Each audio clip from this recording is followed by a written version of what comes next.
Good morning, one and all, to the Sankalp Mentorship Program for CS Professional December 23 students by JK Shah Classes.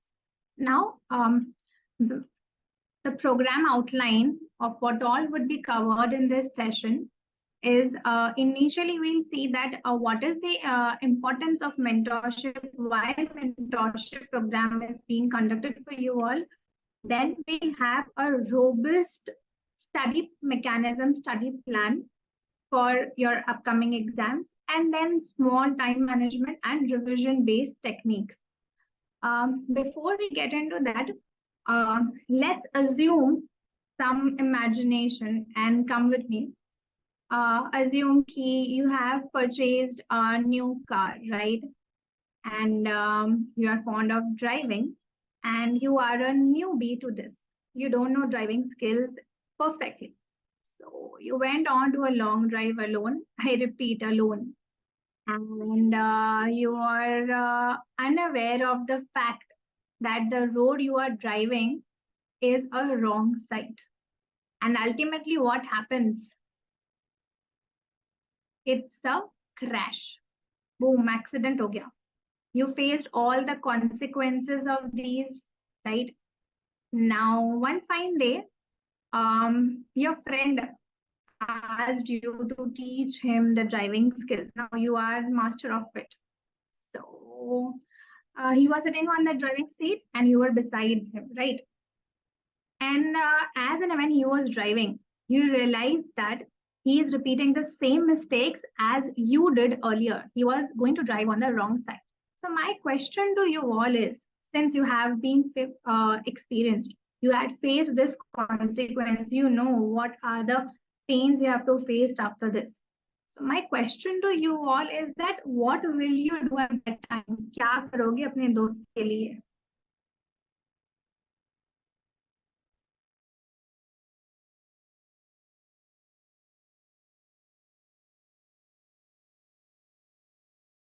Obviously, you will stop him, right? So the mentorship program also works in the same way. So I have been through this. I have experienced the exams. I have faced it, right? So I'll be your mentor for the upcoming session.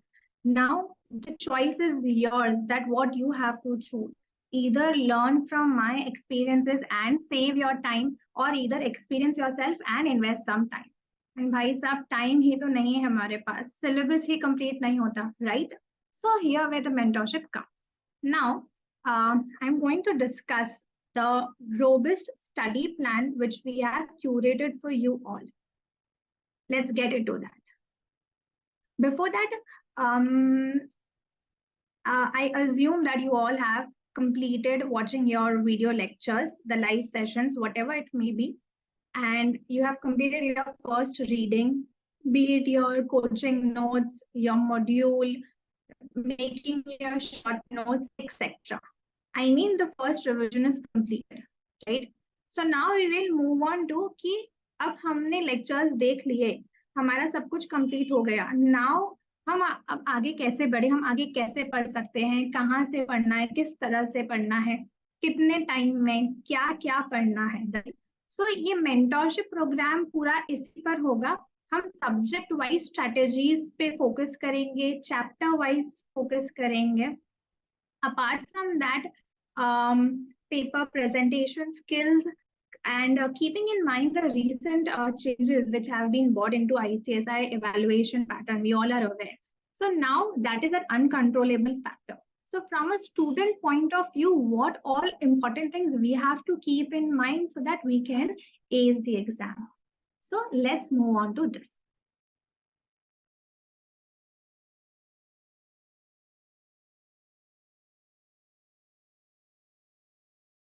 Up till here, any doubt, anything, you can feel free to share.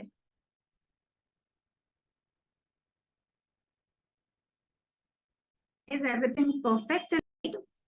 Secondly, it is made for all the three groups of CS professional.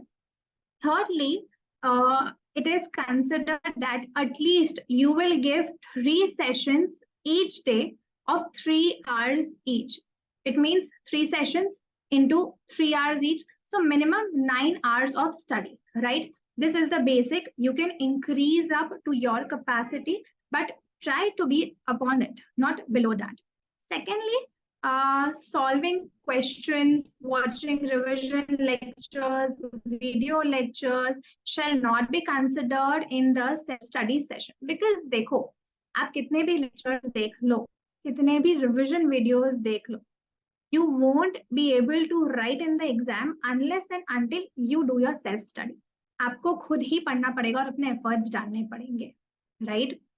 So let's move on to this. Now देखो, ये एक suggestive time table है, आप इसको अपने according curate कर सकते हो, चेंज कर सकते हो. It is made subject wise as well as group wise. If you are appearing for on any one of the groups, follow as it is.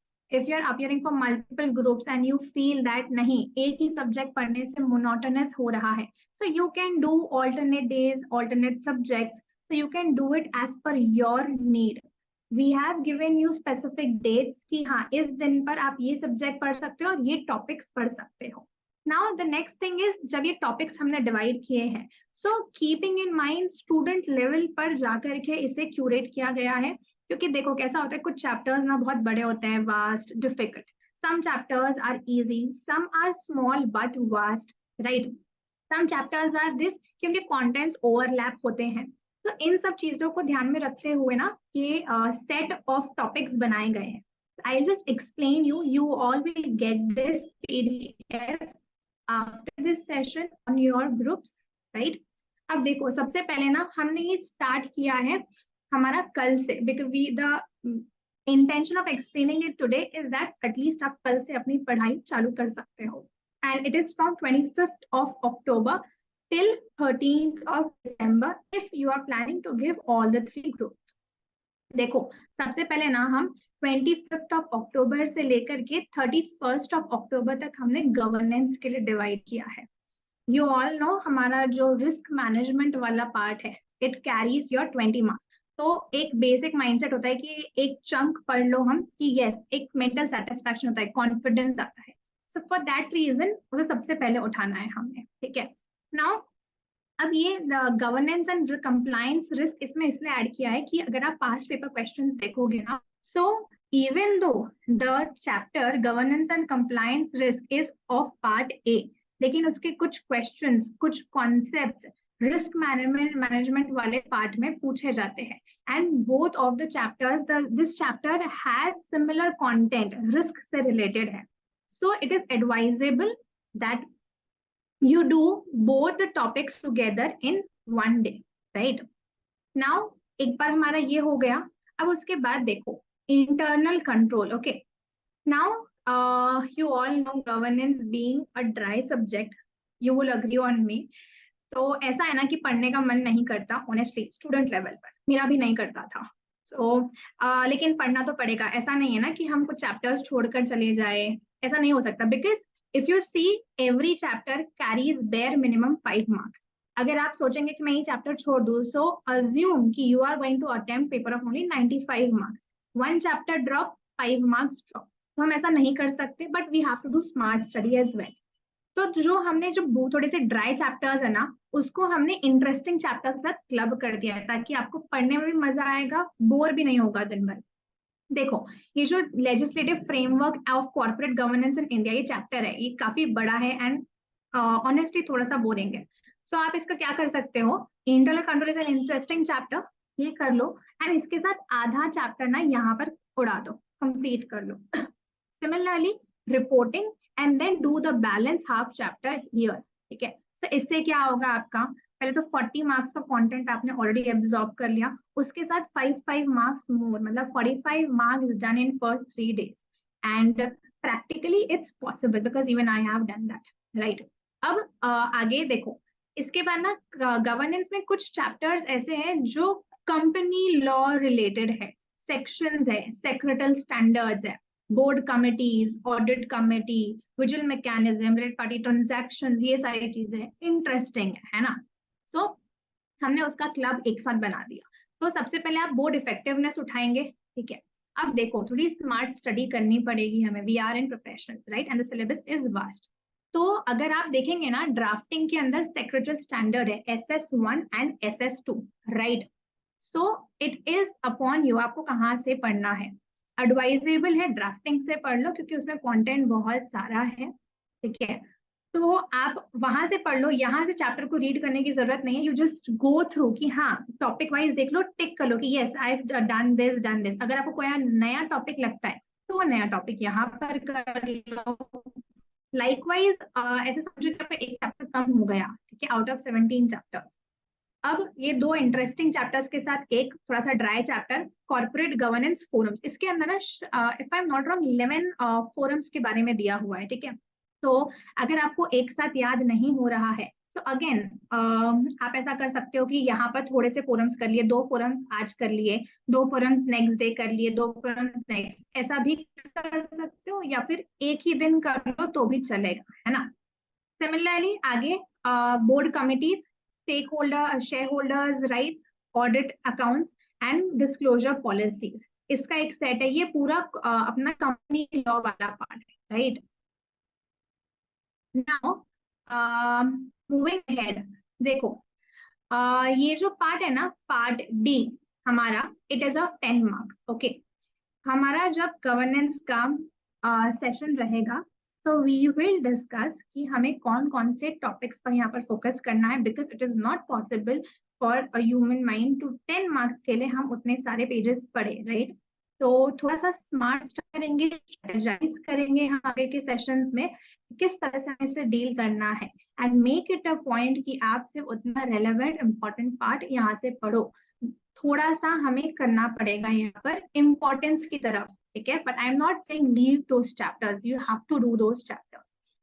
And then ये जो 2 चैप्टर्स है, conceptual framework of corporate governance and corporate governance other stakeholders, the reason of combining these together is कि अगर आप notice करोगे ना तो जो कोड्स है, यूके कोड है ना, एक्सेट्रा एक्सेट्रा, तो ओवरलैपिंग कंटेंट है, कुछ कुछ कंटेंट इस चैप्टर का दूसरे चैप्टर में मिक्स है। तो दोनों चैप्टर को एक ही दिन करो, जो ओवरलैपिंग कंटेंट है उसे एक बार पढ़ो, दूसरे बार में गो थ्रू करो, don't waste your time. And likewise आप आराम से अपना कॉर्पोरेट गवर्नेंस को कंप्लीट कर सकते हो by 31st of October right.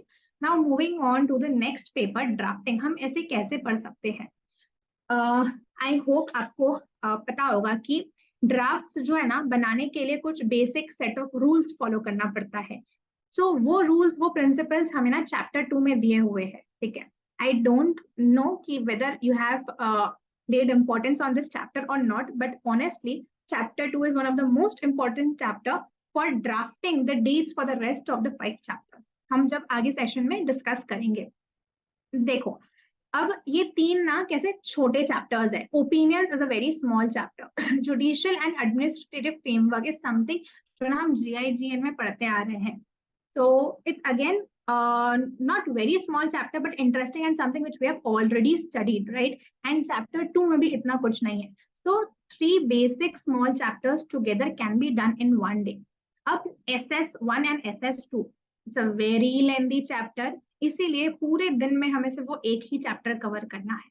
Then coming on to the next part, deeds के drafts and conveyances, okay? So हमने इसको दो पार्ट में डिवाइड किया है। You can do the part 1 and part 2 on first day, part 3 and 4 on the next day. And then उसके बाद अपना कंपनीज एक्ट का जो ड्राफ्ट है, प्री इनकॉर्पोरेशन कॉन्ट्रैक्ट एक्सेट्रा, वो ड्राफ्ट। एंड लास्टली जो हमारा एक लास्ट चैप्टर है, art of advocacy, a very small chapter which can go with this. अब देखो ये वाला डे अगर तुम देखोगे ना 5th ऑफ नवंबर, थोड़ा सा लाइट है क्योंकि कंपनीज एक्ट का जो चैप्टर है छोटा है। इस चैप्टर में भी हमें थोड़ा ज्यादा कुछ पढ़ना नहीं है, थोड़ा थोड़ा ही पढ़ना है इम्पोर्टेंस के अकॉर्डिंग, ठीक है। सो अगर आपका इन वाले पार्ट में से कुछ रह जाता है बैकलॉग, तो you can cover up in this day also. Lastly pleadings, जिससे हम सबको डर लगता है, उसके लिए स्पेसिफिक 1 डे अलॉट किया है। पूरा दिन आराम से प्लीडिंग्स पढ़ो ब्रेक ले लेकर के, ओके। नाउ सो लाइकवाइज 6 नवंबर तक, 6th of November you would be done and dusted with 2 subjects. Now moving on to the third the bulky subject जो हमें लगता है, पर देखा जाए तो है नहीं। हाउ, देखते हैं। देखो, टैक्स लॉ को किस तरह से डिवाइड किया है, आई एक्सप्लेन दैट। ऐसा है ना कि अगर मैं आपसे बोलूं कि आप एग्जाम्शन की लिस्ट पढ़ लो, लेकिन आपको यही नहीं पता कि सप्लाई क्या है, तो आपके लिए थोड़ा सा डिफिकल्ट होगा, राइट? सो हमारे जो टैक्स लॉ के प्रोविजंस है ना, वो इस तरह से है कि they are interlink to each other. सबसे पहले समझना पड़ेगा सप्लाई क्या है, उसके बाद हाँ ये सप्लाई है, कौन से सेक्शन में होता है, चार्जिंग सेक्शन क्या है उसका, हमें ये समझ में आ गया कि किसको गुड्स एंड सर्विसेज बोलते हैं, सप्लाई बोलते हैं। Then we go on to a list कि अगर हमें जीएसटी पे करना है तो आरसीएम में पे करेंगे या एफसीएम में। अगर पे नहीं करना है तो ऐसे कौन कौन से चीजें हैं जो एग्जेम्प्ट है, जिन पे पे नहीं करना है। Once you get that, then हम शॉपकीपर क्या करता है, एक टैक्स इनवॉइस बनाता है। सो टैक्स इनवॉइस के प्रोविजंस पढ़ेंगे, वो बन गया। अब हमारी बात आती है, हमें जीएसटी पे करना है, but then how will you pay your GST? The time of supply पता करेंगे, प्लेस, ताकि हमें पता चले यूटी जीएसटी है, आई जीएसटी है, एस जीएसटी है, क्या है। एंड देन उसके बाद हम उसकी वैल्यू निकालेंगे, right? So if you see, it is a sequence of chapters and not individual chapters. अगर आप टाइम ऑफ सप्लाई पहले पढ़ोगे और फिर सप्लाई का चैप्टर बाद में पढ़ोगे तो it will not make sense, right? तो इसीलिए हमने ना ऐसा इंटरलिंक चैप्टर्स की ना एक बेसिक लिस्ट बनाई। ना you will say madam 8 chapters हैं, तो हम कैसे करें? देखो, हमने ना 9 आवर्स बेसिक अलॉट किए हैं एक दिन में, ठीक है? तो 1 आवर तो आप एनी विच वेज एक चैप्टर को दे ही रहे हो। कुछ चैप्टर्स स्मॉल है, कुछ बड़े हैं, so accordingly divide your time. अब इसमें हमें क्वेश्चन प्रैक्टिस नहीं करना है, रिविजन लेक्चर्स नहीं देखना है। The only thing we have to do is हमें प्रोविजंस को रिवाइज करना है कि ठीक है, सप्लाई क्या होता है, कॉम्पोजिट सप्लाई सेक्शन 8 होता है कि इसका डेफिनेशन क्या है, मीनिंग क्या है, आरसीएम की लिस्ट क्या है। You only have to revise the provisions. I'm repeating, revise provisions, वरना स्टूडेंट्स को लगता है कि हम कैसे करेंगे, ठीक है? नाउ उसके बाद हम देखें आगे, वैल्यूएशन तक हो गया। देन नेक्स्ट इज आईटीसी, एक बड़ा चैप्टर है। और इसके बाद ना payment of taxation, composition scheme. Composition scheme बाद में पढ़ने का मीनिंग ये है कि आप पहले सब बेसिक्स पढ़ लो। कॉम्पोजिशन में सिर्फ आपको रेट्स पता करना होता है, कुछ limits, rest everything is same, right? So for that reason it's allotted on the second day. फिर उसके बाद रजिस्ट्रेशन। यहाँ पर देखा जाए ना तो आपने अपने मैक्सिमम जो चैप्टर जिसपे 5 मार्क का फुल फ्लेज क्वेश्चन आता है एग्जाम में, वो कवर कर लिया है। एंड जो ट्रिकी चैप्टर्स है वही आपने कवर किए हैं। अब जो छोटे चैप्टर्स है, TDS, TCS, job work, introduction to GST, ये सारे ना एक एक दो दो पेज के चैप्टर्स होते हैं। तो उसे फटफट आप कंप्लीट करना है। Now moving on to the third day, ये सारे जो चैप्टर्स है, 80 to 90% of them are theory based, है ना? और so you have to complete this. And theory में तो हमारा कमांड होता ही है, राइट? तो इस तरह से आप कंप्लीट कर सकते हो। Now any other chapter, see, everyone here present is obviously not from JKSE, right? There may be students from other professors itself. तो इसलिए मैंने अनेक अदर चैप्टर इसलिए लिखा है क्योंकि हो सकता है आपके इंडेक्स में कुछ और नाम हो चैप्टर्स का, right? So for that reason it's mention here, you can do it according to your need. अब देखो, डीटी और कस्टम्स है, ठीक है? कस्टम्स और डीटी को we have given 3 days।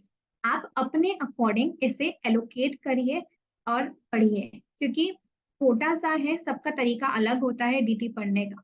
So instead of allocating chapters here, you can do it on your and your convenience.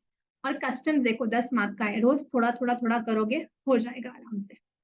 So likewise आपका 13 नवंबर तक के आराम से आपका ग्रुप 1 की पढ़ाई हो जाएगी, provided you sit 9 hours each day and you make a proper schedule for the same. बस देखो, दिवाली की भी हॉलीडे दे दिया 12th को, है ना? फुल डे एंजॉय करना, कोई टेंशन नहीं।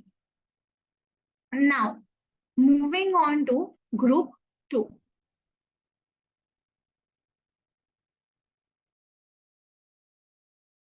Okay, moving on to the study plan for Group 2 appearing students, right? देखो, RCD, a very small chapter, I mean a very small subject, but again, chapters are very vast. Okay, so keeping in mind that thing, हमने क्या किया है ना, बड़े बड़े chapters को पूरा full day दे दिया, so कोई टेंशन ही नहीं है ना। देखो chapter number 1, 2 और 3 बहुत छोटे चैप्टर्स है, you have to only read particular section. Share holder democracy, फिर हमारा ONM हो जाता है, क्लास एक्शन सूट्स हो जाते हैं, तो इससे एक दिन में है आराम से।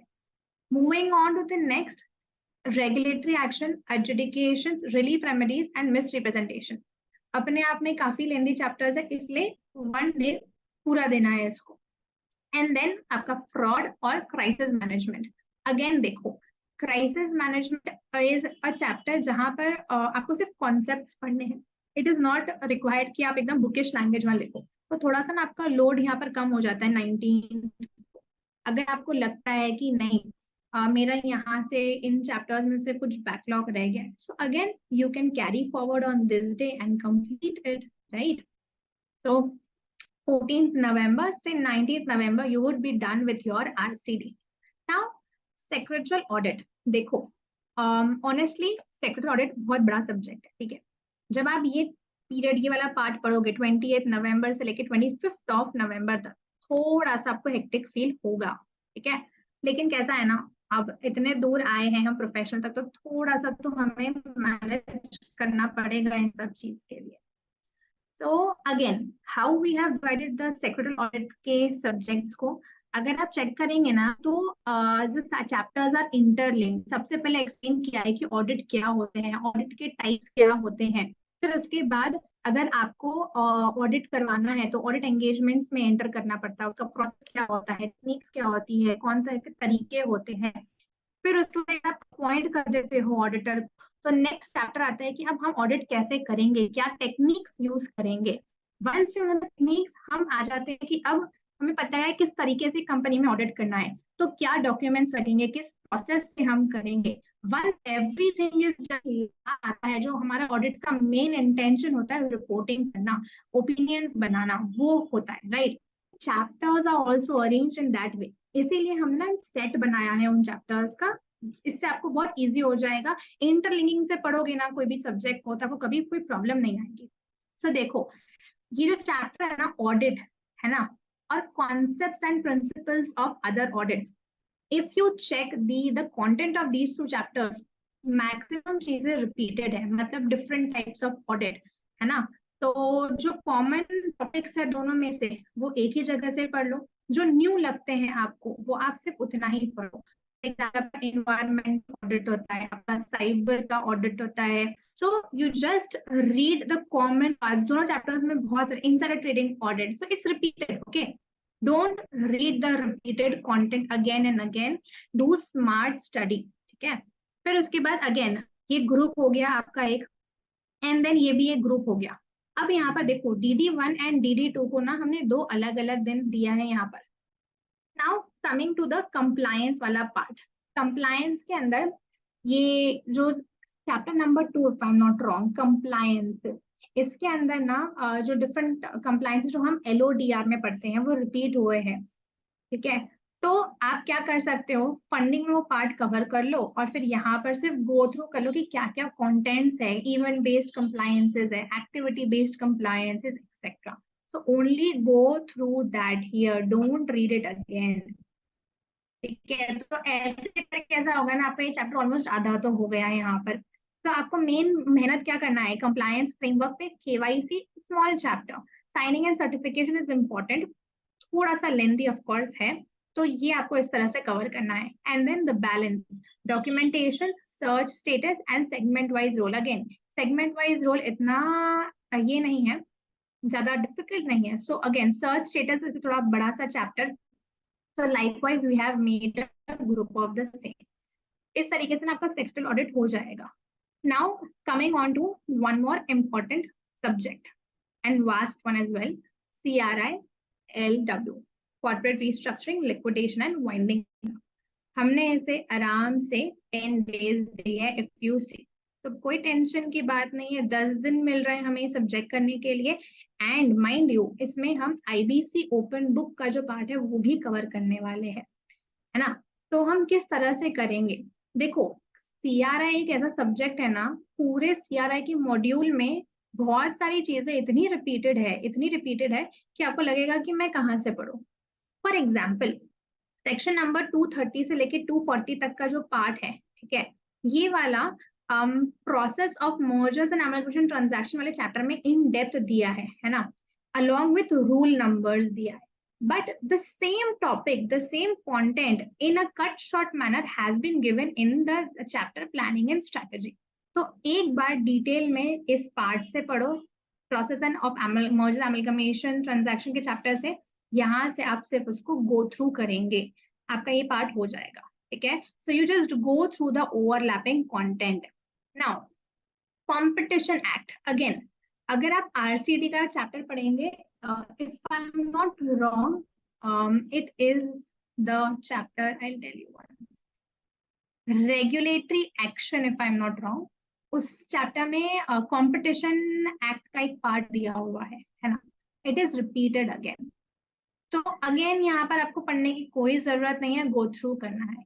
देखो ये सारी चीजें कैसे है ना, आप लोगों ने फर्स्ट रिवीजन अभी आपकी चालू होएगी, आपके लेक्चर्स कंप्लीट हुआ है, you don't know, I mean आपने शायद इन सब चीजों पे इतना ध्यान नहीं दिया होगा, but I have been through this, I know this, इसीलिए I am sharing it with you. That is the main importance of mentorship program, की जो चीजों को इजी कैसे बना सकते हैं हम स्टूडेंट्स के लिए, राइट। सो कंपटीशन एक्ट वाला जो चैप्टर है उसमें जितना आपका नया पार्ट रहेगा सिर्फ उतना ही पढ़ना, ओवरलैपिंग कंटेंट को आप नहीं पढ़ेंगे। अब अगेन फास्ट ट्रैक मर्जर का ना एक अलग से चैप्टर दे दिया इन्होंने, आई डोंट नो व्हाई, क्योंकि हम ना जब ये सेक्शन 230 से 240 पढ़ते हैं ना, तो यहाँ पर ऑलरेडी आ जाता है, बस यहाँ पर एक सेक्शन इसका सब सेक्शन है शायद, वो रिपीट होता है ना। So you do fast track merger वाला सेक्शन पूरा इधर से पढ़ लेना, ये फर्स्ट वाले चैप्टर से पढ़ना ही मत, क्योंकि आपका ऑटोमेटिकली यहाँ कवर हो जाएगा, कंटेंट सेम है, आप क्रॉस चेक कर सकते हो। And then cross border merger पढ़ना है, तो देखा जाए तो 230 से 240 एक बार पढ़ रहे हो, वही ये जो फास्ट ट्रैक मर्जर वाला चैप्टर है वहां से कंप्लीट हो रहा है, then cross border merger and competition act भी रिपीट हो ही रहा है, so the day is not heavy, you can complete it. Then moving on to next, आप अब ये इंपॉर्टेंट चैप्टर है, देखो टाइप्स ऑफ कॉर्पोरेट रिस्ट्रक्चरिंग, इसीलिए इसको हमने स्पेसिफिकली एक दिन दिया और उसके साथ सिर्फ एक ही चैप्टर डाला है, रेगुलेटरी अप्रूवल्स। इसमें भी टैक्सेशन का जो पार्ट है वो हमने जीएसटी में ऑलरेडी कवर कर लिया है, so you don't need to do that again here. Then takeover code, a full long day given to it. Then देखो appearance before NCLT and NCLAT and documentation, बहुत छोटे चैप्टर्स हैं, and valuation is something आपको बस उसके जो formulas है and obviously theories also you have to do that. तो स्मॉल एंड वास्ट चैप्टर्स का club. Again accounting and taxation, देखो ये डे जो है ना 30, ये थोड़ा सा लाइट है, अगर आपको लगता है यहाँ का कुछ रह गया है यहाँ पर डाल दो थोड़ा सा, यहाँ पर आपका जो CRI का जो पार्ट है ना 50 मार्क्स वाला वो कंप्लीट हो जाएगा। Now coming on to IBC के पार्ट, अगेन IBC हम सबको पता है कि एक फ्लो में चलता है, सेक्शन वाइज सेक्शन, एप्लीकेशन कौन दे सकता है कौन नहीं दे सकता है, एक्सेट्रा एक्सेट्रा। तो उसी सीक्वेंस में चैप्टर्स को डाला है। इंसॉल्वेंसी CIRP का प्रोसेस पूरा कवर हो जाएगा यहाँ पर, मीटिंग कंडक्टिंग कैसे करना है क्या करना है।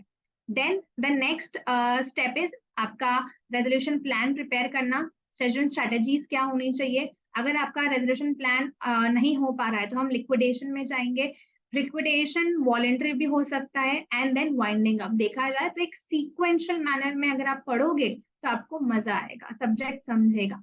अब देखो यहाँ पर ये individual, fresh start, cross border, तीनों चैप्टर्स ना अलग है, but it is advisable to do these two chapters, individual and fresh start, only after completing your CIRP. The reason, content पूरा सेम है, बस कुछ कुछ डिफरेंसेस है इसके टाइमलाइंस में, नंबर्स, डेज के अंदर, राइट।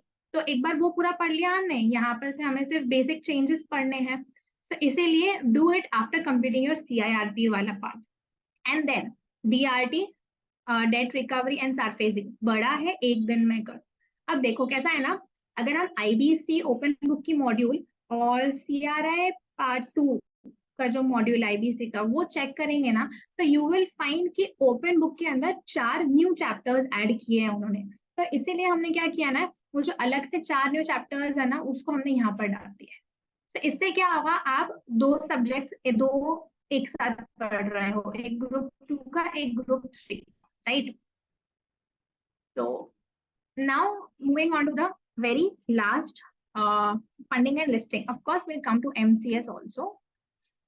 Funding and listing के अंदर again देखो, माइंड गेम है, कॉन्फिडेंस आता है, सबको पता है हमारा लिस्टिंग जो आता है 40 मार्क्स का, 30 मार्क्स 25 तो 30 मार्क्स तो LODR से ही पूछ लेते हैं वो, है ना।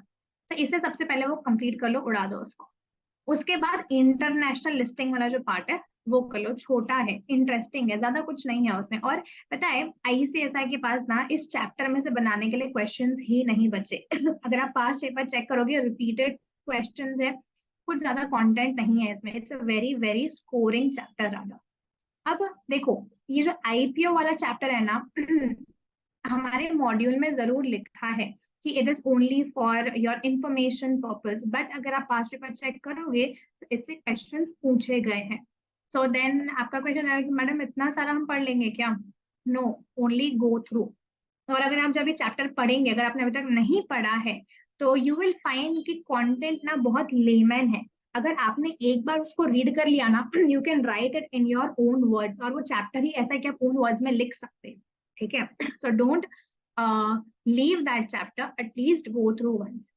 यहाँ पर ना हमारा एक चैप्टर को छोड़ के LODR का जो 40 मार्क्स का पार्ट है वो ऑलमोस्ट कवर हो जाता है। यू ऑलवेज विल फील कि भाई कॉन्फिडेंट फील करोगे तुम यहाँ तक होने के बाद। अब देखो, ये जो रीट और इनविट्स, ये जो 2 चैप्टर्स है, अगर आपने नोटिस किया रहेगा ना, तो ऑलमोस्ट सेम है।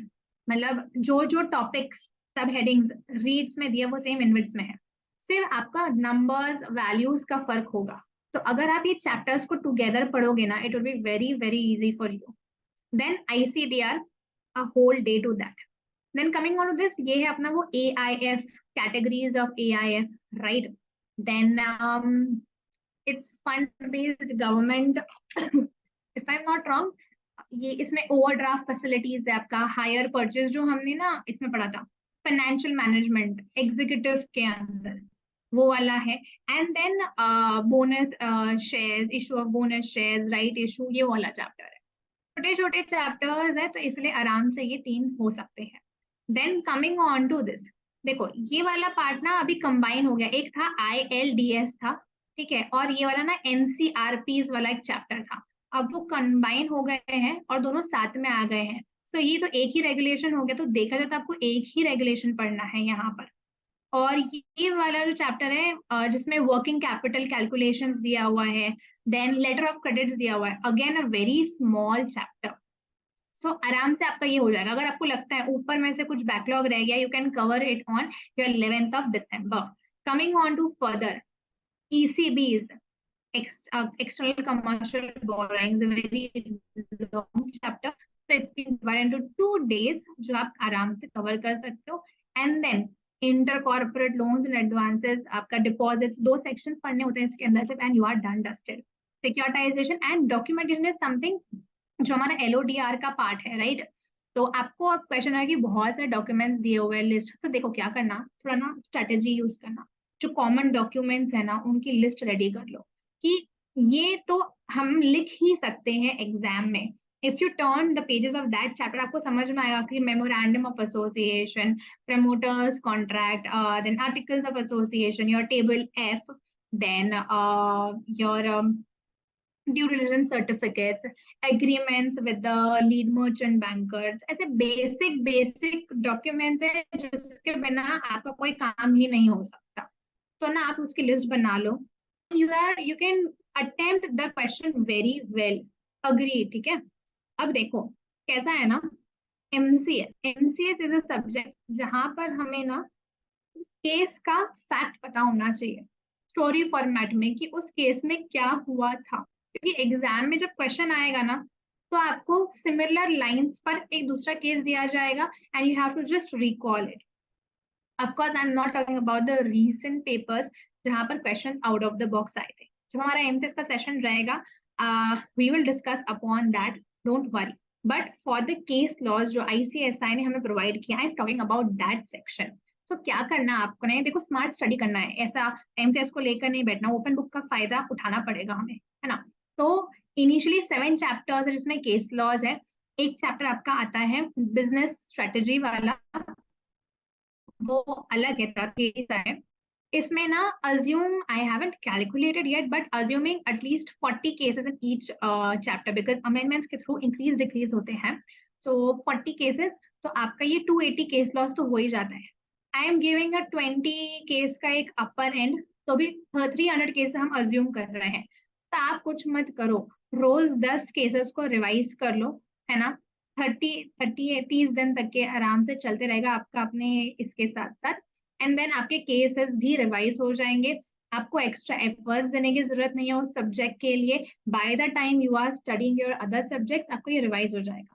और 10 केस लॉज ऐसा है ना, आप कभी भी कर सकते हो। अगर आप 10 मिनट की ब्रेक ले रहे हो and if you are feeling bored, तो एक केस लॉ उठाकर रिवाइज कर लो, जस्ट उसके फैक्ट्स पढ़ लो।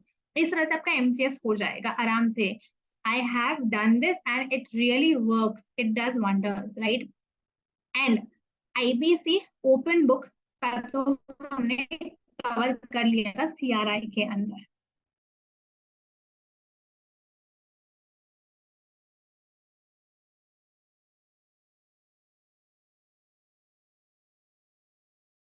Here पे चेक, हमने ना सारे ग्रुप के रिविजन्स कंप्लीट कर लिए हैं, ठीक है, 13 नवंबर तक। Now it depends upon you कि आप कितने ग्रुप्स दे रहे हो। If you are giving only one group, then obviously you will have ample of time for your revisions, etc. If you are giving two groups, a little less. If you are giving three, then it would be a rigid schedule. Okay. Now, yeah, sorry. This would be 13th of December. अगर आप सिर्फ एक group दे रहे हो ना, अगर आप group 1 दे रहे हो, ठीक है, तो ग्रुप 1 हमने देखा कि 13 नवंबर तक आपका कंप्लीट हो जाएगा। तो आप अपना सेकेंड रिविजन स्टार्ट कर सकते हो 14 नवंबर से 30th तक के 17 डेज आते हैं। 2 दिन इसमें का मैंने बफर डाल दिया है, ठीक है, 2 दिन बफर है आपका। उसमें अगर वो कुछ कम ज्यादा होता है, नहीं हो पा रहा है मैनेज, तो फॉर दैट, तो you can allot 5 days for each subject into 3 15 days। हमने 6 days दिए थे, ठीक है, अभी हम उसको कम करके 5 कर रहे हैं। एंड देन उसके बाद ये आपका रिवीजन कंप्लीट हो जाएगा। आप अपना थर्ड रिवीजन स्टार्ट कर सकते हो, जहां पर हम 5 से 2 days पर आए, because you are preparing yourself for the exam, कि हम एक दिन पहले कैसे पढ़ सकते हैं। तो आप 2 दिन दीजिए, 3 subjects ईच, तो 6 days में यहाँ पर हो जाएगा। From 1st of December to 6th of December, after completing ये 30th नवंबर कंप्लीट हो गया, देन 1st December से 6th December तक के।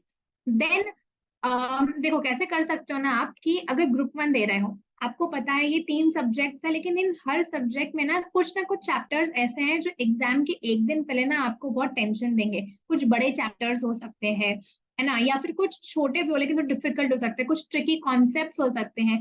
तो 1 डे बिफोर एग्जाम मैनेज नहीं होने वाला। तो आप क्या करो, अपने अकॉर्डिंग वो निकालो खुद के लिए, और आप उसको आराम से रिवाइज कर सकते हो इस टाइम पीरियड के अंदर। You have to make your own schedule for that, and then obviously you have to start preparing for your first paper. अब देखो, मैंने बोला था कि आपका एक क्वेश्चन एडवांस टैक्स का हम क्वेश्चंस कैसे प्रैक्टिस करेंगे, दूसरा ड्राफ्टिंग हम कैसे करेंगे। तो giving your entire 2-3 hours daily basis पर एडवांस टैक्स क्वेश्चन सॉल्व करने के लिए, तो क्वेश्चन ये रहेगा कि हम फिर बाकी चीजें कब पढ़े, है ना। तो अगर आपको दोनों चीजें मैनेज करना है, तो आप क्या कर सकते हो, रोज एक बार आपने एडवांस टैक्स का रिवीजन कर लिया ना, तो रोज 2 क्वेश्चन सॉल्व करो। Solving questions for hours and hours and solving two questions each day makes a difference. It saves your time and it's a smart study. ठीक है, और आप सब्जेक्ट से कनेक्टेड रहोगे till the end, assuming 30th नवंबर तक के आप question solve करोगे, तो आप सब्जेक्ट के इंटैक्ट रहोगे, प्रोविजंस नहीं भूलोगे। तो आप अगर ग्रुप 1 दे रहे हो, so I suggest to follow this, even I have done. Similarly for drafting, इतने सारे ड्राफ्ट है, एक बार तो रिवाइज कर लिया, बाद में हम उसका फॉर्मेट भूल जाएंगे, कुछ भूल जाएंगे, तो क्या कर सकते हो, कुछ इंपॉर्टेंट ड्राफ्ट, कुछ कॉमन ड्राफ्ट होते हैं, बस कंटेंट चेंज हो जाता है उसका, है ना। तो आप वो रोज एक ड्राफ्ट प्रैक्टिस कर लो. So on an average if I see की पर डे आपकी स्टडी शेड्यूल क्या होना चाहिए कल से, तो it should be one draft, one your advance tax का क्वेश्चन, दो भी हो सकते हैं. थर्डली एमसीएस के 10 केस लॉस. ये पूरा करने के लिए आपको 1 आवर से ऊपर नहीं लगना चाहिए. एंड और शेड्यूल जो आपको डेली करना है, इतना हम कर सकते हैं खुद के लिए. अब आप दोनों ग्रुप दे रहे हो, ग्रुप 1 एंड ग्रुप 2 दे रहे हो, तो again follow up time obviously would be less as compare to only giving group 1, right. यहाँ पर आपके और दो दो ही रिविजन हो पाए. आप क्या कर सकते हो, you allot 2 days for each subject, only 12 days हो जाएंगे आपके. एंड देन practice one draft daily, solve advance का क्वेश्चन, फिर आपका पेपर 1 की पढ़ाई आप स्टार्ट कर दो. और आपका सेकेंड रिविजन का टाइमलाइन भी दिया हुआ है. Now the question is for all those who are giving all the groups. ठीक है. Firstly it would be a tedious task. Secondly आपको करना पड़ेगा, if you want to do all the 3 groups, है ना, थोड़ा तो एडजस्ट करना पड़ेगा हमें. यहाँ पर हमें second revision, I won't say it as a second revision, मैं ये बोल सकती हूँ कि आपने एक बार पढ़ाई कर ली ना पूरी, तो जो इम्पोर्टेंट वास्ट चैप्टर्स हैं, जो जैसे कि फॉर एग्जांपल फंडिंग में एलओडीआर परेशान करेगा, फिर ICDR, take over, then RCD के अंदर कोई चैप्टर्स हो सकते हैं, प्लीडिंग्स, तो ऐसे चैप्टर्स को आप गो थ्रू कर लो, थोड़े से लिंक्ड रहोगे इन सब से, ताकि एग्जाम के एक दिन पहले आपको परेशान नहीं करेंगे. Instead of second revision, make it to vast and important chapters. ठीक है. अगेन एक प्रैक्टिस करना है एडवांस टैक्स के क्वेश्चंस एंड देन रिविजन. अगर देखा तो आप ग्रुप 1 में टैक्सेशन और ड्राफ्टिंग से कनेक्टेड हो, रोज आप कर रहे हो. तीसरा एमसी आपका साथ में चल रहा है, टेंशन नहीं, 3 सब्जेक्ट तो साथ में चल रहे हैं. एंड देन बाकी आप ऐसा कर सकते हो, अगर आपको ऑल्टरनेट पढ़ना है तो आज मैं गवर्नेंस पढ़ रही हूँ, कल ड्राफ्टिंग पढ़ रही हूँ, फिर टैक्सेशन पढ़ रही हूँ, again governance. You can do this also if you want to be connected with all the subjects together, and it is suggested आप ऐसा करो. ठीक है. Apart from this, I have just made a combination of only group 1 and 2 and all the groups. Depend, हो सकता है आप group 2 and 3 दे रहे हो. So अपने टाइम टेबल के अकॉर्डिंग देख लो कितना टाइम आपके पास बैलेंस है, मैं कितना कितना कर सकता हूँ. Make buffer Jones for your self. First paper के लिए रिविजन के लिए टाइम रखो, इंपॉर्टेंट चैप्टर्स के लिए टाइम रखो, and accordingly make your own time table. This is just a suggestive time table, क्योंकि कैसा है ना, hundreds of students are there, everyone have their own capacity, सब अपने according करेंगे, so you can prepare it for yourself, right? And that's it from my side for the study timetable, and you will get this PDF. Okay, now moving on to the very small and the last part of the session.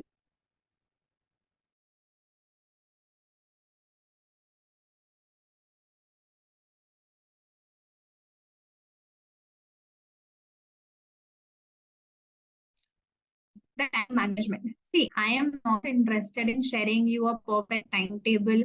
कि सुबह 7 बजे उठो, 7 से 10 पढ़ो. No, because you will find such timetables everywhere on social media, honestly. And the best timetable is the one which you prepare for yourself, because you know your capacity कि आप कितना पढ़ सकते हो दिन में, कितने आवर्स की सिटिंग ले सकते हो, आपको कब ब्रेक चाहिए. So I will strongly recommend you, किसी और का टाइम टेबल लेने से बेटर है कि please make your own time table, अपने अकॉर्डिंग बनाओ. बस कैसा है ना, कुछ चीजें जो हम पढ़ाई करते वक्त भूल जाते हैं, बट ये छोटी छोटी चीजें ना बहुत बड़ा डिफरेंस प्ले करती है. तो I will just highlight those things for you all, कि देखो सबसे पहले क्या है, वो इंडिविजुअलिस्टिक अप्रोच है, तो आप अपना खुद का टाइम टेबल प्रिपेयर करो. ठीक है. Second, avoid distractions. I am not saying अगर आप पढ़ाई कर रहे हो तो don't see any social media. It is not possible for a human brain कि आप दिन भर पढ़ाई करो. मेक इट अ पॉइंट कि आप थोड़ा सा टाइम रिस्ट्रिक्ट कर दो उसके लिए. अगर आपने ओपन किया है कोई ऐप, तो 5 मिनट मतलब 5 मिनट, इससे क्या हो जाएगा ना, आपका माइंड फ्रेश रहेगा. ठीक है. you won't feel bored, you are connected to the entire society as well, and आपका ज्यादा डिस्ट्रैक्शन नहीं होगा. अगेन द गेम इज आपको सेल्फ कंट्रोल होना चाहिए. ठीक है. नाउ अगेन अब देखो ये जो रिविजन लेक्चर्स है ना, ऑनेस्टली रिविजन लेक्चर्स कब वर्क करते हैं आपको पता है क्या? एक बार आपकी खुद की रिविजन हो जाए उसके बाद आप रिविजन लेक्चर देखोगे ना, so it has the output 2 times of what you don't have अगर आप सिर्फ डायरेक्टली रिविजन लेक्चर बैठोगे. क्योंकि कैसा होता है, हमने इतने 6-7 महीने हमने लाइव लेक्चर्स अटेंड किए हैं, उसके बाद हमने कुछ नहीं पढ़ा और डायरेक्ट रिविजन पर हम चले गए. तो हमने हो सकता है गवर्नेंस 4 महीने पहले पढ़ा हो, तो आपको पहले सब्जेक्ट पे कैच आना चाहिए, थोड़ी सी चीजें रिकॉल होनी चाहिए, then only you will revise. अगर डायरेक्टली रिवाइज करोगे तो क्या होगा, रिविजन लेक्चर्स के थ्रू अगर हमने 100 आवर कंटेंट लेक्चर में पढ़ा है, रिविजन लेक्चर्स करते करते 3-4 महीने बाद आप रिविजन लेक्चर्स कर रहे हो गवर्नेंस के लिए, उस 100 आवर को जिस फैकल्टी ने किया रहेगा उन्होंने उसको कर दिया है 15 आवर्स. कंटेंट रिड्यूस्ड है obviously.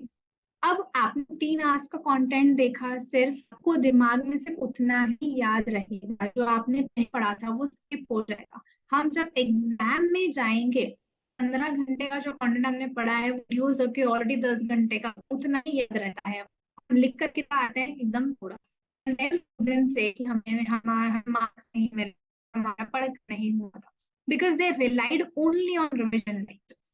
So my point is, do your revision, then take the revision lectures. Don't rely on it. Okay. So when you are studying, जब आप अभी पढ़ाई करोगे तो हर सोशल मीडिया प्लेटफॉर्म पे आपको पॉपअप्स आते रहेंगे, दिस रिविजन दैट रिविजन, यहाँ का है वहाँ का है, ये प्रैक्टिस है वो प्रैक्टिस है. मेक इट अ पॉइंट कि खुद का सेल्फ कंट्रोल की तब तक नहीं देखा या दूंगी जब तक चीज मेरी पढ़कर नहीं हो जाती. अगर आपको वो रिविजन लेक्चर देखना है, पहले वो चैप्टर पढ़ा रहे हैं ना वो फैकल्टी, वो खुद पढ़ो फिर देखो, and try this and you will feel the difference कि टीचर जो बोलते हैं ना उससे पहले आंसर बोल देते हैं. Okay. Again, say no to amendment lectures, because as I discussed earlier, you can do it on yourself. Download the PDF. Don't waste your time. Again, आपको अगर नहीं समझ आ रहा है तो ही अमेंडमेंट लेक्चर्स पे शिफ्ट करना, वरना मत करना. ये काफी बेसिक चीज है. अगर आपने कभी ट्राई की रहेगी तो अगर आपको अपना टाइम मैनेज करना है, दिन के 9 घंटे निकालना है हमारे स्टडी प्लान के अकॉर्डिंग, तो you just turn off your mute your notifications. If your mobile, keep your mobile with you, no doubt in that, चलेगा, बट उसे म्यूट पे रख दो, because you won't have distractions with that. ठीक है. And one of the most important thing actually which I used to do, and even you can do it, set timer for each topic you study. कैसा होता है ना कि हम पढ़ाई कर रहे हैं, अगर जैसे मुझे अभी 10 पेज पढ़ना है तो हम वो 10 पेज लेकर बैठे रहे कब तक करेंगे हमें पता नहीं चलेगा. तो what you can do is कि एक पेज है ना, दिख रहा है ऐसा कंटेंट क्या क्या है, तो I used to just write time on that कि अच्छा 10 AM हो रहा है, I have to complete this page by 10:15. सामने होती थी watch and then complete that. ठीक है. ऐसे से क्या होगा ना, आपको एक खुद सेल्फ मोटिवेशन आएगा कि नहीं मुझे अगले 10 मिनट में ये पेज कंप्लीट करना है. You do, if you do this, आपका डेली टारगेट ऑटोमेटिकली कंप्लीट होगा, and this actually does wonders. You can try it, then try to complete your daily target. जितना जल्दी हो सके कंप्लीट करो, फिर तो तुम एंजॉय करो, कोई प्रॉब्लम है नहीं. And one of the most basic things generally students ignore, कि अगले दिन क्या पढ़ना है ना, वो आज रात को ही बस एक पेज पे लिख लो ये मुझे पढ़ना है. ऐसे क्या होता है ना, रात को हमारे ब्रेन को एक सिग्नल जाता है कि okay tomorrow my mind is prepare to study these many chapters, ये हैवी सब्जेक्ट पढ़ना है मुझे. अगर आप नेक्स्ट डे मॉर्निंग उठोगे, अपनी बुक्स निकालोगे ना, आपका आधा टेंशन आपको वहीं आ जाएगा कि यार आज इतना सारा पढ़ना है, कैसे होगा क्या होगा. तो you can do it the day before itself, right. Obviously ये जो है ना स्लीप फैक्टर, इसको मत इग्नोर करना. I have been through this. मैंने I didn't sleep when I had my executive 9 days continuous, sorry 8 days, right. तो you won't believe उस 8 दिनों में मैंने मुश्किल से 4 to 5 hours I slept. I used to study entire day night, पूरा paper के time, had blackouts during my paper. Okay. तो ऐसा बिल्कुल मत करना. Please have some sleep and water and some rest also. I agree 100% targets complete नहीं होंगे, but try to complete it at least 80 to 90%. अगर कुछ रह जाता है उसे छोड़ दो, उसके पीछे मत रहो, वरना उसके पीछे रहोगे तो आपके आगे के चैप्टर्स का बैकलॉग क्रिएट हो जाएगा, है ना. एंड अगर आप आज रिवाइज कर रहे हो तो ये अज्यूम करके रिवाइज करो कि कल मेरा पेपर है. तो देखना आपकी जो इफेक्टिवनेस और एफिशिएंसी है वो इंक्रीज हो जाती है, because your mind functions that way कि मुझे याद रखना है, कल पेपर है, कल पढ़ना है, right. And some basic revision techniques कैसा है ना, हम जितने बार एक बार हमने चीजों को पढ़ लिया, हम जितने बार उसको पेजेस पलटाएंगे ना तब तक हमारे माइंड को रिकॉल होगा, एक ब्लूप्रिंट बन जाता है. तो आप क्या कर सकते हो, अगर आज आपने पढ़ाई कर ली, ठीक है, रात को सोने से पहले बस पेजेस टर्न कर लो कि हाँ मैंने ये टॉपिक पढ़ा, टॉपिक्स देख लो, हेडिंग्स देख लो, डोंट रीड एनीथिंग. तो ना एक क्विक रिकॉल हो जाता है. Next day morning when you are starting your study of fresh, तो फिर से क्या करो, जो एक दिन पहले हमने पढ़ा था ना उसको भी एक बार देख लो कि अच्छा हाँ हाँ मैंने ये पढ़ा था कल, अब नया स्टार्ट करो. इससे क्या होगा, अगर आप नेक्स्ट डे तुरंत नया स्टार्ट करोगे ना तो वो दिन वैसे till your afternoon evening you will feel कि यार मैंने कल क्या पढ़ा था, ऐसा लगेगा कि मैं भूल रही हूँ. और वहीं अगर आप एक बार रात को उसको देख लोगे, कंटेंट देखना सिर्फ, इंडेक्स देखना सिर्फ, रिकॉल करने की कोशिश करना कि हाँ ये था, इसके अंदर ये टाइमलाइंस थी, ये प्रोविजंस थे, मॉर्निंग में भी देख लेना. So you will feel connected with that subject and this works. कैसा है ना, ये छोटी छोटी चीजें स्टूडेंट्स एकदम इग्नोर कर देते हैं. They only rush behind studying, हाँ बस चैप्टर कंप्लीट होना चाहिए और आगे बढ़ना है. They don't put efforts, extra efforts on that. और ये छोटी छोटी चीजें ही डिफरेंस लेती है आपके एग्जाम में. आपको नहीं पता कि वो कितना हेल्प कर सकता है आगे. When you study, so please read your highlighted points and have some sticky notes if you have that. One of the most effective revision technique is prepare your audio notes. Audio notes मतलब क्या होता है, मैंने एक chapter को read किया है ना, उसके बाद उस चैप्टर का वॉइस रिकॉर्डिंग कर लिया पूरा रिविजन के फॉर्म में, लाइन बाय लाइन. अब उसका ऑडियो बन गया. Then whenever you are, wherever you are, you can just have your earphones plugged in and listen. वो भी आप उसको 1.5x 2.2x में सुन सकते हो. इससे क्या होगा, आपको ना बुक्स उठाने की जरूरत नहीं पड़ेगी बार बार. तो this is also one of the revision techniques. Revision करने का तरीका सबका अपना अपना होता है. जिस whatever I said is just suggestive things. You can add your own also, and you can also have scribbles. जैसे मतलब पेन पेपर लेके वैसे से लिख लेते हैं ना कि हाँ ये था इसके अंदर. You can do that as well.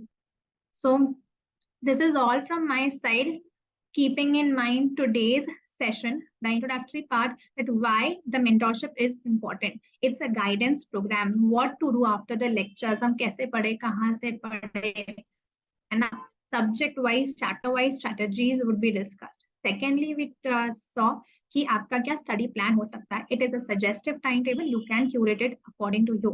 Thirdly, some small time management tips and some revision techniques which is to be followed. So meet you all in the next session. Thank you.